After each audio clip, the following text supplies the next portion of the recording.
Hi friends, it's Mrs. Stassilovich.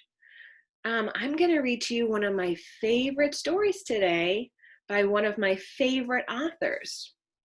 It's Blueberries for Sal by Robert McCloskey.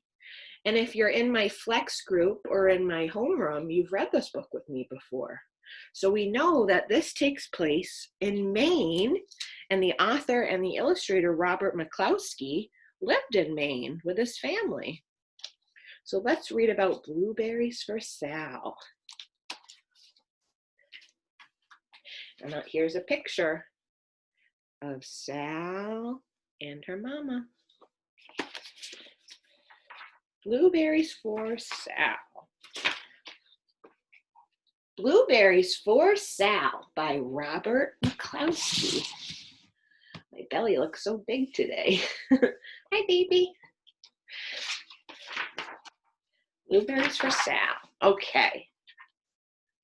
One day, little Sal went with her mother to Blueberry Hill to pick blueberries.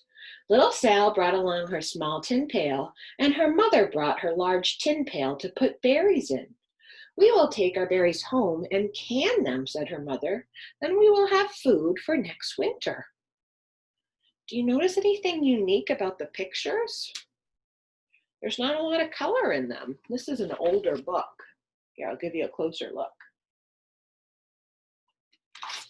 But it's still one of my favorites. Little Sal picked 3 berries and dropped them in her little tin pail. Ka-plink, ka-plink, ka-plunk. She picked 3 more berries and ate them. Then she picked more berries and dropped one in the pail. Ka-plink! And the rest she ate. Then little Sal ate all 4 blueberries out of her pail. Her mother walked slowly through the bushes, picking blueberries as she went and putting them in her pail. Little Sal struggled along behind, picking blueberries and eating every single one. Little Sal hurried ahead and dropped a blueberry in her mother's pail. It didn't sound ka-plink because the bottom of the pail was already covered with berries. She reached down inside to get her berry back. Though she really didn't mean to, she pulled out a large handful because there were so many blueberries right up close to the one she had put in. Uh-oh. Her mother stopped picking and said, "Now, Sal, you run along and pick your own berries. Mother wants to take her berries home and can them for next winter." Her mother went back to her picking, but little Sal, because her feet were tired of standing and walking, sat down in the middle of a large clump of bushes and ate blueberries. On the other side of Blueberry Hill, Little Bear came with his mother to eat blueberries.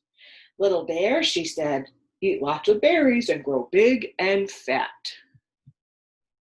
Sorry, hold on. "Big and fat. We must store up for the long, cold winter." Little Bear followed behind his mother as she walked slowly through the bushes eating berries. Little Bear stopped now and then to eat berries. Then he had to hustle along to catch up.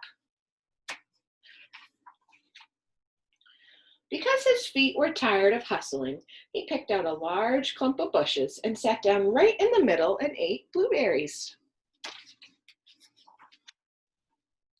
Over on the other side of the hill, little Sal ate all the berries she could reach from where she was sitting.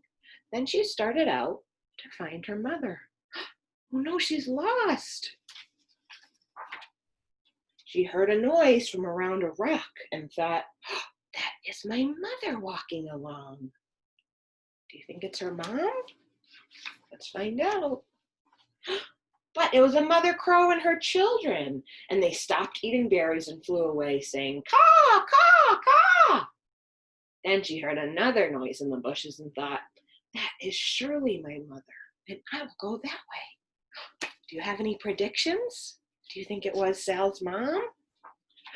It was somebody's mom, but it was Little Bear's mother instead. She was tramping along, eating berries and thinking about storing up food for the winter. Little Sal tramped right along behind. Look, she found Little Bear's mother. That's not her mom. By the time Little Bear had eaten all the berries he could reach without moving from his clump of bushes, then he hustled off to catch up with his mother. He hunted and hunted, but his mother was nowhere to be seen. He heard a noise from over a stump and thought, that is my mother walking along. Do you think it's his mom? But it was a mother partridge and her children. They stopped eating berries and hurried away. Then he heard a noise in the bushes and thought, that is surely my mother. I will hustle that way. Do you have any predictions? Who's he gonna find? Sal found Little Bear's mom. But it was Little Sal's mother instead. She was walking along, picking berries and thinking about canning them for next winter. Little Bear hustled right along behind. Little Bear, that's not your mother. Silly bear. Little Bear and Little Sal's mother and Little Sal and Little Bear's mother were all mixed up with each other among the blueberries on Blueberry Hill. Little Bear's mother heard Sal walking along behind and thought it was Little Bear. And she said, Little Bear, eat all you can possibly hold. Little Sal said nothing. She picked 3 berries and dropped them ka-plink, ka-plank, ka-plunk in her small tin pail. Little Bear's mother turned around to see what on earth could make a noise like ka-plunk.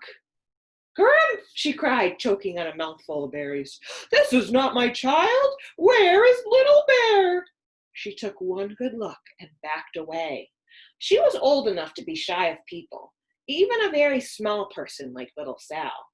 Then she turned around and walked off very fast to hunt for Little Bear. She needs to find her baby.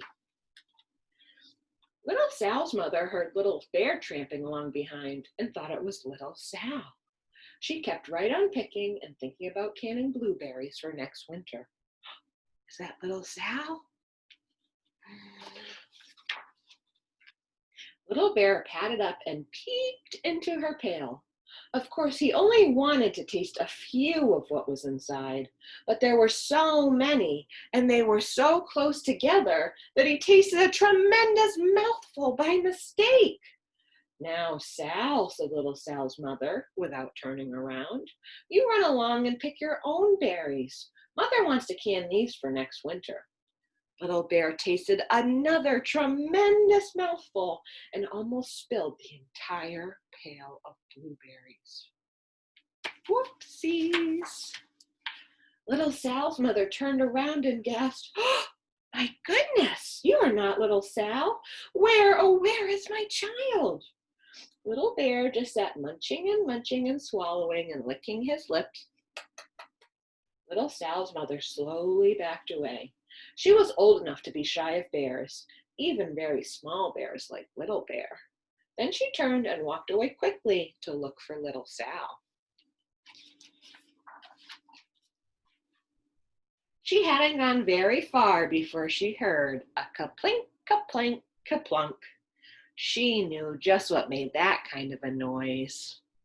Look, there she is. Little Bear's mother had not hunted very long before she heard a hustling sound that stopped now and then to munch and swallow. She knew just what made that kind of a noise. There's Little Bear. Little Bear and his mother went home down one side of Blueberry Hill, eating blueberries all the way and full of food stored up for next winter. And Little Sal and her mother went down the other side of Blueberry Hill. Picking berries all the way and drove home with food to can for next winter. A whole pail of blueberries and 3 more besides. The end. And there they are, just like in the front of the book. They're canning their blueberries for next winter. The end. And Blueberry Hill is a real place you can go to pick blueberries. I've been there before. All right, friends, let's do a high five retelling. Do we remember what that is from last week? Okay, first, who are the main characters in our story? If you know one of the main characters, shout it really loud. Good, we had little Sal, her mother, Little Bear, and the mother bear. Those were the characters in the story. Next, we have to talk about the setting. Where did the story take place? What was the setting of the story? If you remember, whisper it in your hand. It was outside on Blueberry Hill. And if you wanted, you also could have said, takes place in Maine. Good. So we have the characters and the setting. Next is what happened in the beginning of the story. Can you remember what happened in the beginning of our story with little Sal? If you remember, I want you to pause this video and go tell a grown-up what happened in the beginning of our story. So in the beginning of our story, little Sal and her mother went to Blueberry Hill to pick blueberries. But little Sal just wanted to sit and eat blueberries. She didn't want to pick any blueberries, right? And on the other side, Little Bear and his mother were also eating blueberries. But Little Bear got tired and he didn't want to walk after his mom anymore. So he sat down to eat blueberries. So that was the beginning of our story. Next, in the middle, what happened in the middle of our story? If you remember what happened in the middle, I'd like you to pause, and then I'd like you to go tell your grown-up what happened in the middle of our story, Blueberries for Sal. What happened? Remember, little Sal and Little Bear both got lost. They got separated from their moms, and they got mixed up on Blueberry Hill. Do you remember who Little Bear found? Little Bear found Sal's mom, and little Sal found Little Bear's mom. Good. And then the last thing we have to talk about is what happened at the end of our story. If you remember what happens at the end of the story, please pause the video and go tell a grown-up what happened at the end of Blueberries for Sal. At the end of our story, remember, little Sal's mom found little Sal sitting and dropping blueberries into her pail. Ka-plink, ka-plink, ka-plunk. And Little Bear's mother found him, and he was sitting in a patch of blueberries, eating blueberries. And then Little Bear and his mom went down one side of Blueberry Hill, and little Sal and her mom went down the other side of Blueberry Home to go home. That's the end of our story. High five! We did the characters, the setting, the beginning, the middle, and the end. Computer high five! Awesome job, friends. All right, thank you for joining me today. Bye-bye.